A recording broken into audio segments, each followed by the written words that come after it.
Assalamualaikum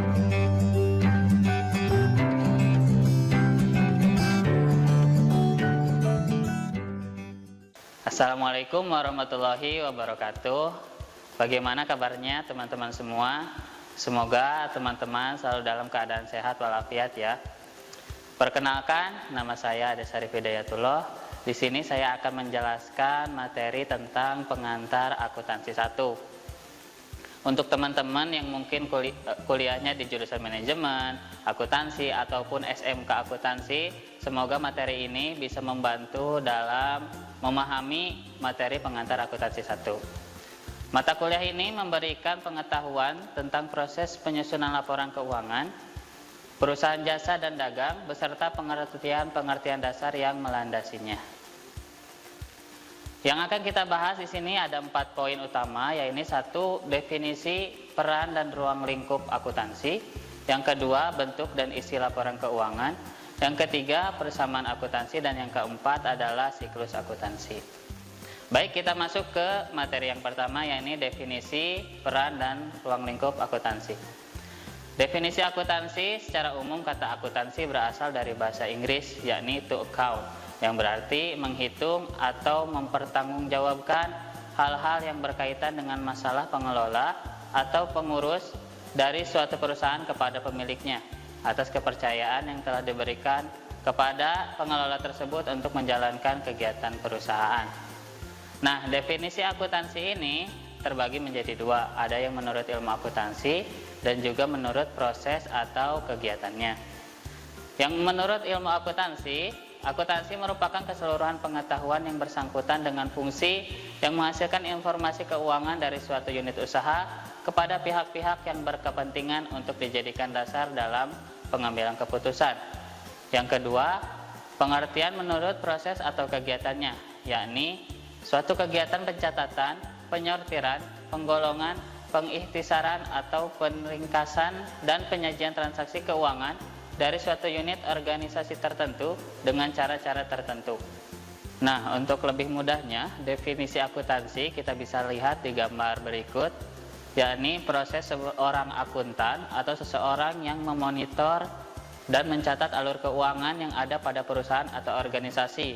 Kemudian, akuntan tersebut melaksanakan pencatatan, penyortiran, penggolongan, pengikhtisaran atau peringkasan, dan penyajian transaksi keuangan, yang mana kegiatan tersebut akan menghasilkan suatu laporan keuangan yang akan disampaikan pada pihak-pihak tertentu yang membutuhkan untuk pengambilan keputusan suatu perusahaan.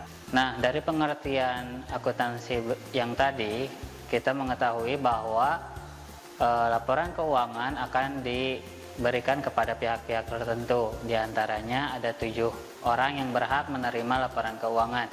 Di antaranya pimpinan perusahaan, yang kedua pemilik perusahaan, yang ketiga adalah karyawan, yang keempat investor, yang kelima kreditur, yang keenam adalah pemerintah, yang ketujuh adalah masyarakat. Untuk peran akuntansi itu sendiri, yakni tujuan utamanya adalah menyajikan informasi ekonomi dari suatu kesatuan ekonomi kepada pihak-pihak yang berkepentingan, sebagaimana dijelaskan tadi yang 7 orang. Nah, selanjutnya kita akan membahas tentang ruang lingkup akuntansi.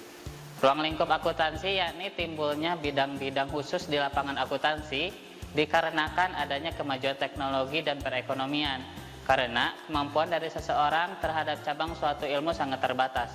Tentu saja karena akuntansi ini menyangkut tentang laporan keuangan yang sangat penting bagi perusahaan. Jadi tidak bisa digeneralisasi oleh satu orang saja, dikerjakan oleh satu orang saja. Tentu saja akan membuat laporan keuangan tersebut menjadi kacau. Sehingga banyak spesialisasi dari akuntansi itu sendiri. Di antaranya yakni akuntansi keuangan, akuntansi biaya, akuntansi perpajakan, anggaran perusahaan, penerbitan akuntansi, akuntansi manajemen, sistem akuntansi, dan akuntansi pemerintahan. Selanjutnya, akuntansi keuangan. Apa sih akuntansi keuangan atau financial accounting? Bidang ini berkaitan dengan akuntansi untuk suatu unit ekonomi secara keseluruhan. Ia berhubungan dengan pelaporan keuangan untuk pihak-pihak di luar perusahaan. Di sini, akuntansi keuangan akan mengelola seluruh bidang yang harus dimasukkan ke dalam laporan keuangan. Nantinya akan dilaporkan kepada pihak-pihak yang ada di luar perusahaan. Selanjutnya adalah pemeriksaan akuntansi atau auditing.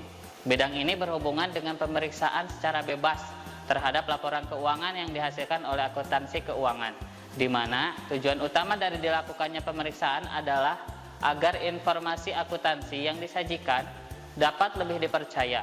Namun, terdapat tujuan-tujuan lain yang dapat dicakup dalam pemeriksaan atau auditing ini. Kenapa harus ada auditing? Tentu saja, laporan keuangan yang dibuat oleh akuntansi keuangan tidak selamanya benar sesuai dengan aturan-aturan yang berlaku, sehingga perlu diadakannya auditing atau pemeriksaan ulang, sehingga laporan keuangan bisa dapat lebih dipercaya oleh pihak-pihak yang memang membutuhkan laporan keuangan tersebut. Selanjutnya adalah akuntansi biaya atau cost accounting. Bidang ini menekankan pada penetapan dan kontrol atas biaya. Fungsi utama akuntansi biaya adalah mengumpulkan dan menganalisa data mengenai biaya, baik biaya yang telah terjadi maupun biaya yang akan terjadi. Bidang ini sangat dikhususkan di perusahaan-perusahaan karena di sini seorang akuntan atau orang yang mengerjakan laporan keuangan khususnya di bidang biaya akan mengontrol segala biaya yang akan terjadi ataupun yang telah terjadi, apakah akan dikurangi, ditambah ataupun hal-hal lain yang akan dikenakan pada biaya-biaya tersebut. Selanjutnya ada akuntansi manajemen atau manajemen accounting. Titik sentral dalam akuntansi manajemen adalah informasi untuk manajemen perusahaan. Kegunaan akuntansi manajemen adalah mengendalikan kegiatan perusahaan, memonitor arus kas, dan menilai alternatif dalam pengambilan keputusan. Di sini, akuntansi manajemen seperti halnya pusat dari seluruh kegiatan akuntansi, di mana akuntansi manajemen akan mengatur seluruh kegiatan akuntansi, yang mana kegiatan akuntansi itu bisa berjalan sesuai dengan keinginan perusahaan atau pihak-pihak yang memang mengatur dalam kegiatan akuntansi tersebut. Selanjutnya, akuntansi perpajakan atau tax accounting. Laporan akuntansi yang digunakan untuk tujuan perpajakan berbeda dengan laporan untuk tujuan lain.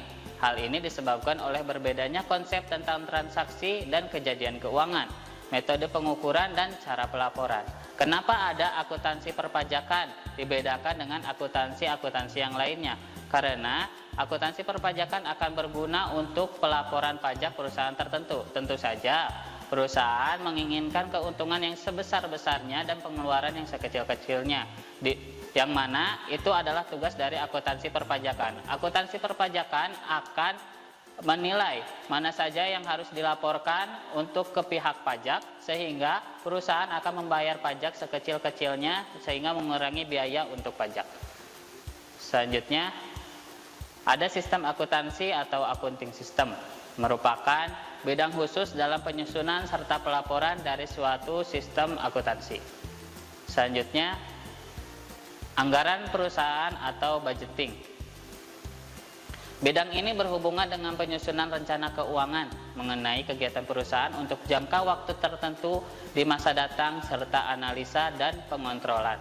Anggaran perusahaan ini maksudnya adalah sebuah perusahaan akan merencanakan dia mau melakukan kegiatan apa saja di masa yang akan datang sehingga akan menganggarkan biaya-biaya atau kebutuhan-kebutuhan lewat dalam kegiatan budgeting ini.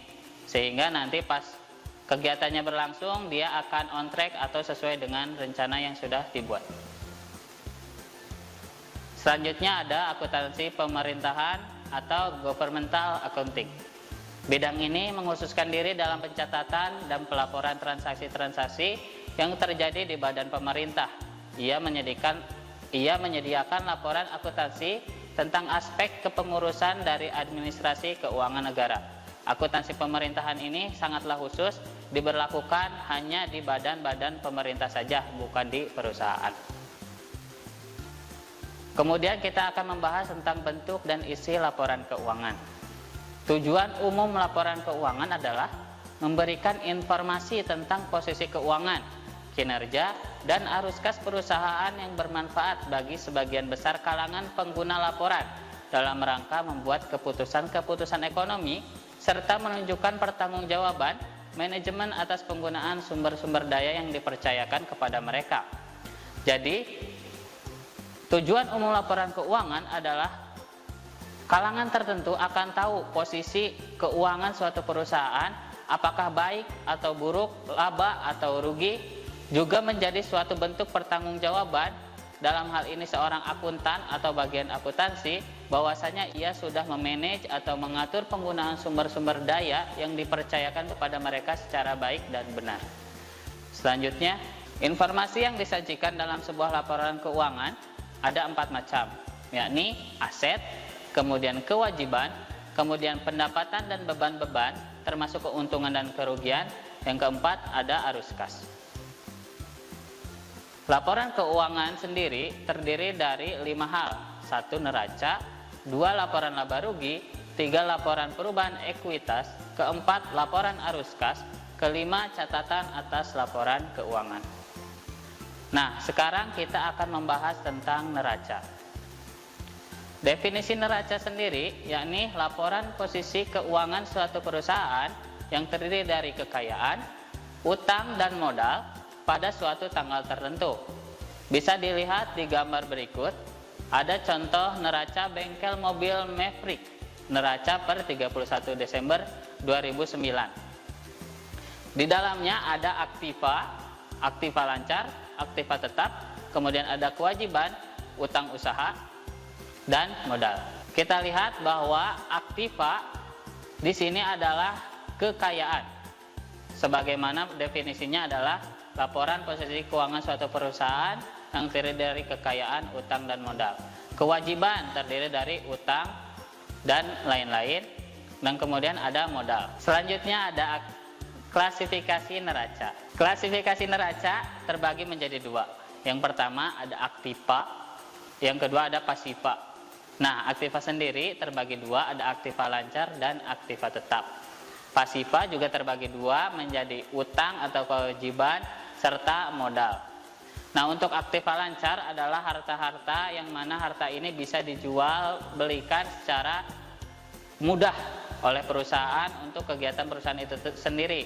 Contohnya seperti piutang, persediaan perlengkapan, dan lain-lain, sehingga bisa memenuhi kebutuhan perusahaan. Nah, untuk aktiva tetap ini menyangkut barang-barang atau harta-harta kekayaan perusahaan yang besar ukurannya seperti tanah, bangunan, mesin, dan lain-lain. Sedangkan pasiva ada utang dan modal. Nah, utang sendiri ada utang lancar dan utang jangka panjang. Utang lancar adalah utang yang dapat dibayarkan atau berjangka waktu kurang dari 1 tahun atau paling lama 1 tahun. Sedangkan utang jangka panjang adalah utang yang sifatnya lebih dari 1 tahun untuk pembayarannya. Kemudian ada modal. Modal ya suatu kekayaan yang dimiliki oleh perusahaan untuk menjalankan kegiatan perusahaan tersebut. Oke, untuk bentuk neraca sendiri ada 2. Yang pertama adalah bentuk T atau skontro, yang kedua ada bentuk stempel atau laporan. Kemudian kita akan membahas tentang laporan laba rugi. Selanjutnya kita akan membahas tentang pembagian laporan laba rugi. Di antaranya adalah ada laba rugi single step dan ada juga yang multiple step. Single step ini adalah penyusunan laba rugi dengan mengambil total-total kelompok rekening yang ada di dalam laporan laba rugi. Sedangkan multiple step dengan mengelompokkan perkiraan-perkiraan laba rugi sesuai dengan bagiannya yang dilaporkan secara utuh. Selanjutnya, kita lihat di sini ada gambar laporan laba rugi single step, baik perusahaan jasa maupun perusahaan dagang. Sangat simpel karena dari namanya saja hanya single step atau 1 langkah. Kemudian ada laporan laba rugi multiple step. Dapat dilihat bahwa laporan laba rugi multiple step sangat panjang dan banyak pengklasifikasian dalam laporan laba rugi tersebut, sehingga menghasilkan laporan yang lebih rinci daripada laporan laba rugi yang single step. Selanjutnya, perbandingan laporan laba rugi single step dan multiple step. Di sini dapat kita lihat bahwa yang single step akan lebih ringkas dan langsung kepada intinya saja. Di mana contohnya adalah total penjualan berapa, harga pokok penjualan berapa, nanti total penjualan dikurangi harga pokok penjualan akan mendapatkan laba kotor dengan nilai sekian. kemudian ada biaya-biaya, berapa totalnya, nanti dikurangi laba kotor, maka itu adalah laba atau rugi suatu perusahaan. Sedangkan laporan laba rugi multiple step akan dirinci apa saja hal-hal yang harus dimasukkan, sehingga nanti akan dapat laporan laba rugi juga, laba atau rugi suatu perusahaan, tapi dengan perincian yang sangat detail. Selanjutnya kita lanjut ke laporan perubahan ekuitas. Laporan perubahan ekuitas adalah laporan yang memperlihatkan perubahan modal suatu perusahaan dari keadaan modal awal periode menjadi modal akhir periode. Selanjutnya, di sini kita lihat contoh laporan perubahan ekuitas PT ABC untuk periode yang berakhir 31 Desember tahun 2000 sekian. Modal awal 1 Januari 2000 sekian adalah berikut XXX, kemudian ada kenaikan atau penurunan modal yang terdiri dari laba atau rugi yang didapatkan dari laporan laba rugi tadi, kemudian ada prive. Apa itu prive? Prive adalah uang yang diambil dari hasil kegiatan usaha yang diambil untuk kepentingan pribadi sang pemilik perusahaan atau kegiatan usaha. Kemudian ada kenaikan atau penurunan sejumlah X, kemudian akan didapatkan modal akhir per tanggal 31 Desember tahun 2000 adalah senilai X, yakni modal awal ditambah kenaikan atau penurunan. Nanti kenaikan penurunan itu didapatkan dari tadi labanya berapa, kemudian si pemilik apakah mengambil uang dari perusahaan atau tidak untuk kepentingan pribadinya, maka akan didapatkan hasil dari kenaikan dan penurunan, dan modal akhir akan terjadi atau muncul setelah modal awal ditambahkan kenaikan atau penurunan dari modal tersebut. Selanjutnya ada laporan arus kas. Laporan arus kas atau cash flow adalah sebuah perincian yang menunjukkan jumlah pemasukan dan pengeluaran dalam suatu periode tertentu. Laporan arus kas terdiri dari aktivitas operasi, aktivitas investasi, dan aktivitas pendanaan. Aktivitas operasi adalah penghasilan utama pendapatan perusahaan, dan aktivitas lainnya yang bukan merupakan aktivitas investasi dan aktivitas pendanaan. Kemudian ada aktivitas investasi, yakni perolehan dan pelepasan aktiva jangka panjang, serta investasi lain yang tidak termasuk setara kas. Kemudian ada aktivitas pendanaan, adalah aktivitas yang mengakibatkan perubahan dalam jumlah serta komposisi modal dan pinjaman perusahaan. Selanjutnya, di sini bisa kita lihat contoh dari laporan arus kas dealer Sanjaya per 31 Maret 2019. Di sini ada arus kas dari aktivitas operasi, kemudian ada arus kas dari aktivitas investasi, dan arus kas dari aktivitas pendanaan, di mana nanti semua hasil dari aktivitas-aktivitas tersebut dijumlahkan akan menjadi laporan arus kas perusahaan dalam periode tersebut. Selanjutnya, nah untuk metode pelaporan arus kas terbagi menjadi dua, yakni metode tidak langsung dan metode langsung. Metode tidak langsung adalah menghitung arus kas dari aktivitas operasi perusahaan dengan jalan penyesuaian terhadap laba bersih dari pengaruh transaksi, bukan kas, penangguhan atau akrual, dan unsur penghasilan atau beban yang berkaitan dengan aktivitas investasi atau pendanaan. Yang kedua, metode langsung adalah berdasarkan semua penerimaan dan pengeluaran kas bruto. Perbandingan pelaporan arus kas langsung dan tidak langsung. Bisa kita lihat di gambar, ada arus kas, laporan arus kas langsung dan tidak langsung. Di sini perbedaannya terlihat pada aktivitas operasi yang lebih rinci dan lebih banyak. Sedangkan untuk aktivitas investasi dan pendanaan kurang lebih sama. Untuk hasil dari laporan arus kas baik langsung dan tidak langsung, hasilnya kurang lebih akan sama, menghasilkan suatu nilai X. Selanjutnya, persamaan akuntansi. Nah, untuk persamaan akuntansi kita akan bertemu di pertemuan berikutnya. Terima kasih karena sudah menyimak. Mohon maaf bila banyak kesalahan. Assalamualaikum warahmatullahi wabarakatuh. Kunjungi sosial media lainnya seperti website kami di pkbmalfata.com, Facebook PKB Malfata Mananjaya, Instagram PKB Malfata Official, dan terima kasih telah klik video ini. Jangan lupa like, comment, share, dan subscribe untuk menunjukkan dukungan kamu terhadap channel ini. Enjoy the video, PKBM Alpha.